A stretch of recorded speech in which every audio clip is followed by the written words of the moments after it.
क्या हाल है दोस्तों। सबसे पहले सबको जय श्री राम। तो भाई आज बात करेंगे मैनचेस्टर सिटी की।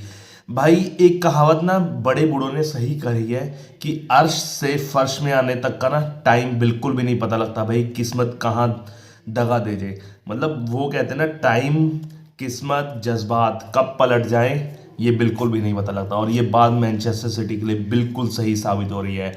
और भाई जो कल हुए मैच के यूवेंटस के साथ 2-0 से हार गई मैनचेस्टर सिटी। और अगर टेबल में देखो ना चैंपियंस लीग के, तो 22वें नंबर पर है भाई अभी। तो अब लाले पड़े हुए हैं भाई कि ये 24 के ऊपर पहुंचेगी या नहीं। अभी तो फिलहाल 22 में है, लेकिन आने वाले फिक्सचर भी, पहले पीएसजी के साथ भी है इनका, मेरे ख्याल से लिल के साथ भी है शायद। तो आने वाले फिक्सचर ठीक ठाक है, लेकिन अगर वहां से ना जीती दी 24 अंक जो है वो नीचे आ जाएंगे और वहां से बाहर हो जाएंगे, क्योंकि 24 अंकों का बैरियर, 24 पोजीशन का बैरियर है कि वहां पर आप ऊपर चले गए तो प्लेऑफ में खेलोगे, नहीं तो आप बाहर भाई। और जिस तरीके से भाई मैनचेस्टर सिटी खेल रही है ना, जो पिछला मैच भी खेला है बहुत बेकार मैच था भाई। चाहे पोजेशन 70% रहा हो, लेकिन जब तक आप जो है चांसेस क्रिएट नहीं करोगे, गोल नहीं मारोगे, तब तक आप जीत कैसे हासिल करोगे भाई। मतलब all and all Manchester city का पूरा फ्लॉप प्रदर्शन चल रहा है भाई। चाहे आप मिडफील्ड, अच्छा डिफेंस से लगाते हैं आप, चाहे डिफेंस से लगा लीजिए, चाहे आप मिडफील्ड से लगा लीजिए, चाहे आप फॉरवर्ड से लगा लीजिए, तीनों के तीनों डिपार्टमेंट फेल चल रहे हैं। किसी भी टीम का अगर पुअर परफॉर्मेंस होती तो हम क्या कहते हैं भाई, डिफेंस अच्छा नहीं चला भाई इसका, मिडफील्डिंग अच्छी नहीं चली भाई इसकी, इसकी फॉरवर्ड्स या विंगर्स अच्छे नहीं चल रहे। लेकिन भाई मैनचेस्टर सिटी के ना, जो कहते हैं ना, सभी के सभी जो दाव पेच है पेप गुardiola के, खराब चल रहे हैं भाई।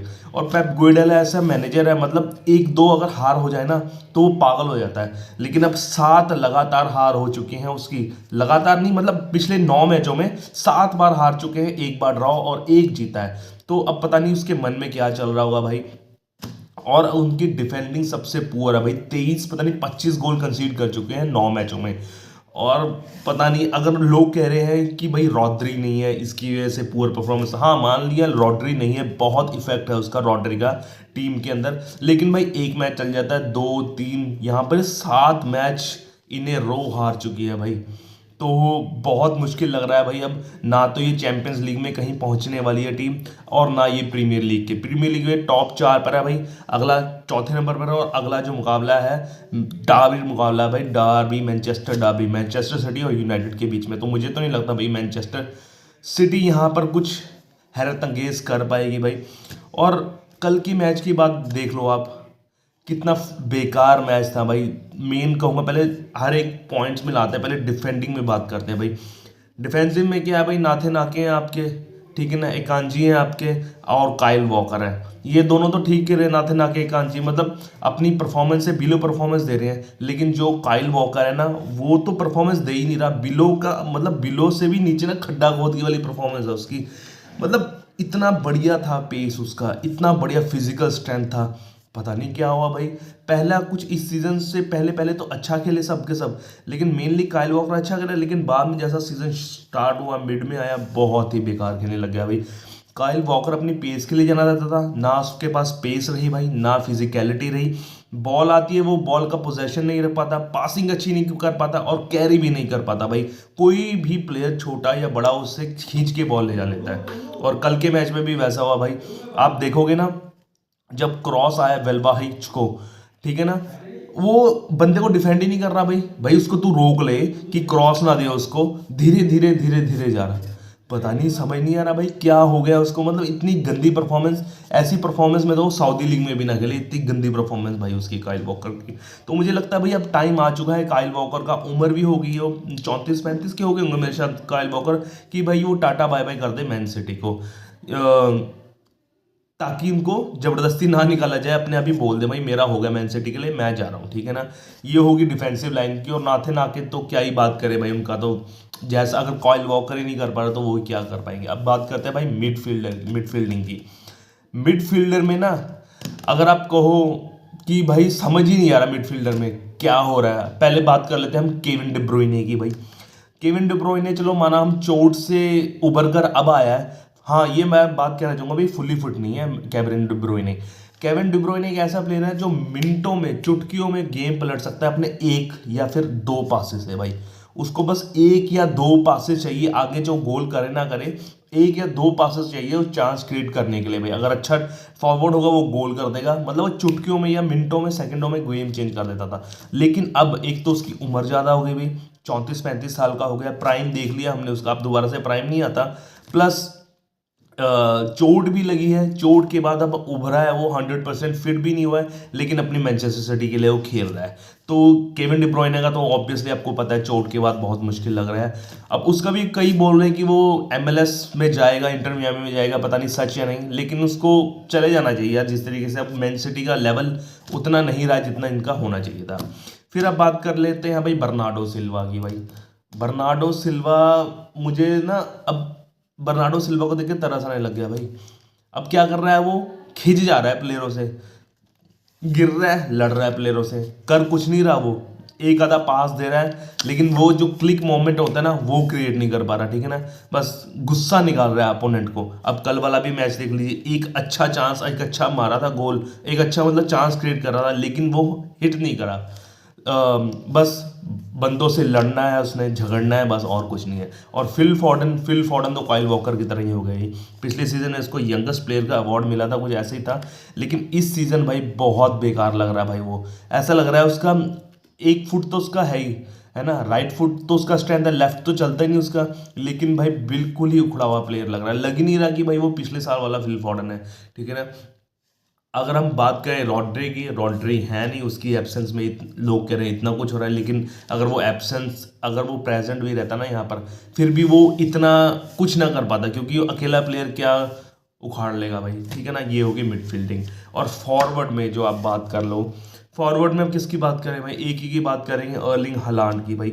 मतलब अर्लिंग हलांड एक ऐसा प्लेयर है ना, ना तो वो क्रिएट करेगा, ना तो वो पोजेशन रखेगा, ना तो वो पास देगा, वो सिर्फ गोल मारेगा। अब वो गोल किस तरीके से मारेगा, अगर उसके सराउंडिंग प्लेयर्स अच्छे हों तब वो गोल मारेगा। अब सराउंडिंग प्लेयर्स अच्छे तो हैं, लेकिन फॉर्म उनकी सबकी बिगड़ी हुई है।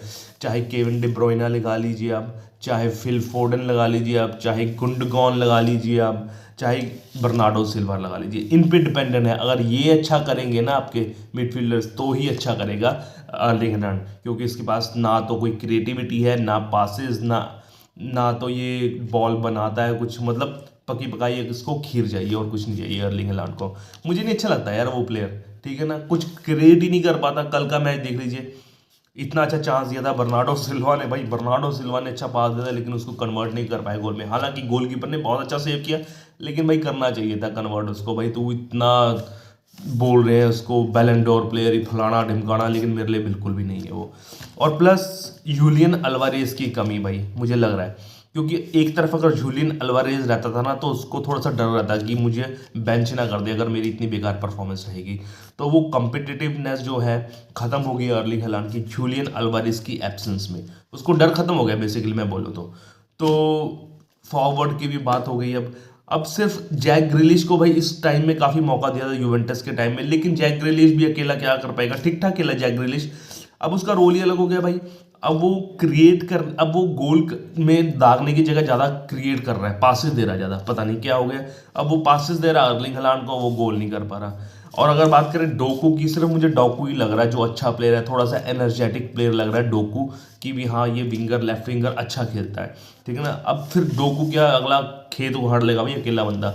तो मैन सिटी में प्रॉब्लम ही प्रॉब्लम है भाई। अगर मैन सिटी ने अगले साल जनवरी में ट्रांसफर विंडो में अगर अच्छी साइनिंग्स ना की ना, तो ये बुड्ढों की टीम बन के रह जाएगी। क्योंकि आप देख लीजिए, बर्नार्डो सिल्वा लगा लीजिए, चाहे आप KDB लगा लीजिए, काइल वॉकर लगा लीजिए, और एक आधा प्लेयर भी लगा लीजिए भाई, इनका प्राइम जा चुका है। गुंडगॉन, इनका प्राइम जा चुका है, ये 33, 34, 35 साल के हो गए भाई। हमें यंग प्लेयर चाहिए 25, 26 साल के, जो भाग सके, अच्छा कवर अप कर सके, पोजेशन रख सके, डिस्पोजेस कर सके दूसरे प्लेयर को, कैरी आउट अच्छा कर सके, फिजिकलिटी दिखाए। तो अगर समर साइनिंग अच्छी करी जनवरी में, है ना, विक्टर गोकरेश को ले आए भाई फॉरवर्ड में, इसको थोड़ा बेंच कराएं हालांड को, फिर पता लगेगा।